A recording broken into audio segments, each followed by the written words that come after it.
Hello everyone, welcome to today's video. So on today's video we will be discussing about locking the formula in Excel. So what do I mean by locking the formula? So whenever you are dragging your formula from top to bottom or left to right in the Excel sheet, the cell references that those formulas are using should not be dragged along. So in order to avoid such mistakes, we will be seeing three ways as to how you can lock your formulas in Excel and generate correct numbers in your output data sheet. So let's get to the video. So in order to illustrate the locking of formulas, I have taken this dummy data. So in our previous videos to basics of Excel, we learned about how we can locate the address of a cell. For example, currently my cursor is on cell E2, which the name box also suggests. So E2 refers to column E and row second. So these all are rows and these all are columns. So in order for you to learn the row locking and column locking concept, which I will be discussing subsequently on my video, so you need to be aware of what rows are and what columns are. So this is basically a worksheet is a 2D matrix. So let me just first populate the data without any locking so that we can compare how the data looks like when we lock the rows and how it looks like when we lock the columns. So this is the exact same data that I have populated. Since I have not logged any of the rows, this refers to cell A2. Similarly, on moving from left to right, the column name changes. If you can see, this is B2 and this is C2.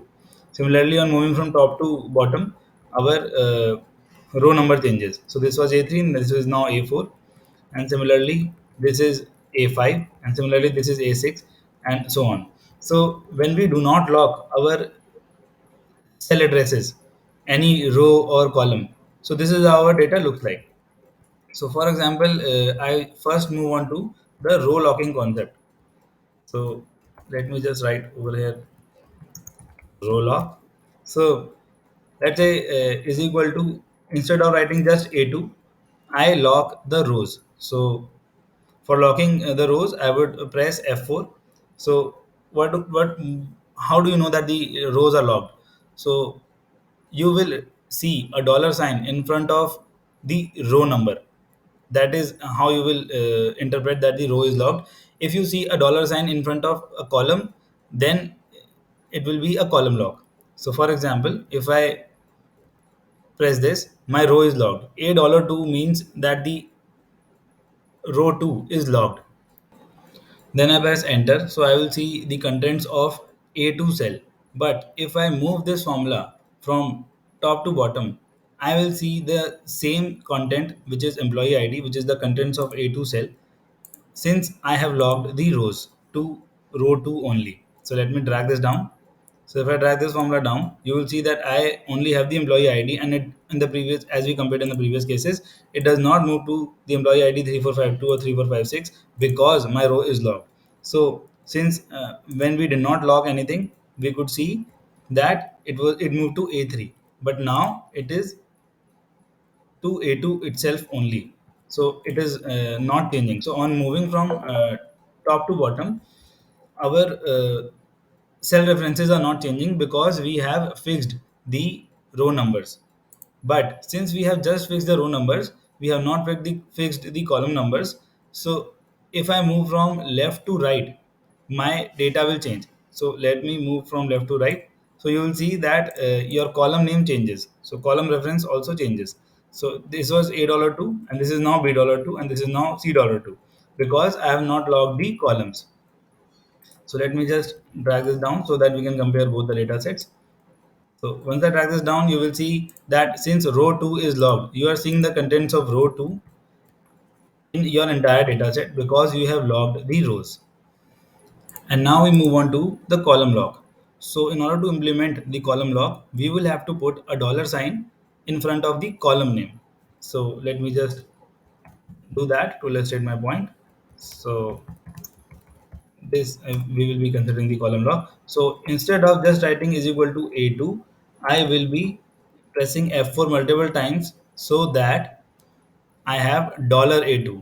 So this is how my column is locked. So I have placed the dollar in front of the column name, which is A.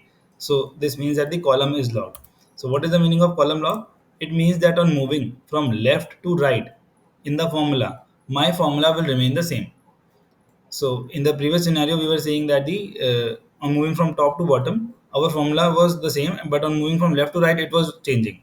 But now, since this is the column lock, on moving from left to right, my formula will remain the same. But if I move from top to bottom, my formula will change. So in this scenario, you will see that the column will remain the same, but the row will be changing, right? So for example, this is row 3 and cell A3. This is what it is referring to. So on moving down, you will see this is cell A4, this is cell A5, this is cell A6. But on moving from left to right, it remains the same. So this was cell A3, this is also cell A3, and this is also cell A3. So this would be highly useful when you will be using advanced functions like index matches and VLOOKUPs in the Excel sheet. And now we move to locking both rows and columns. So what does that mean?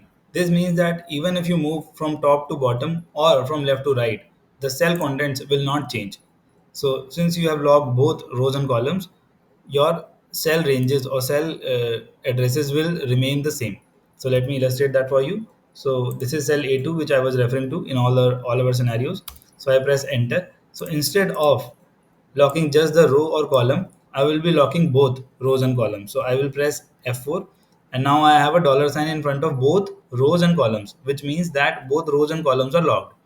So I press enter, and if I drag this formula to the right, this will give me the same value. And even if I drag this formula to the bottom, from top to bottom, it will give me the same value only. So you will see that the value remains the same because both rows and columns are locked. So this is highly useful when you are specifying the ranges or arrays parameter to advanced functions like VLOOKUP or index matches, or even in aggregation functions like SUMIF and COUNTIFs. And that brings us to the end of today's episode. So if you like the video, hit the like button and subscribe to our channel for more such videos. Thank you for watching, and I will see you soon in the next video.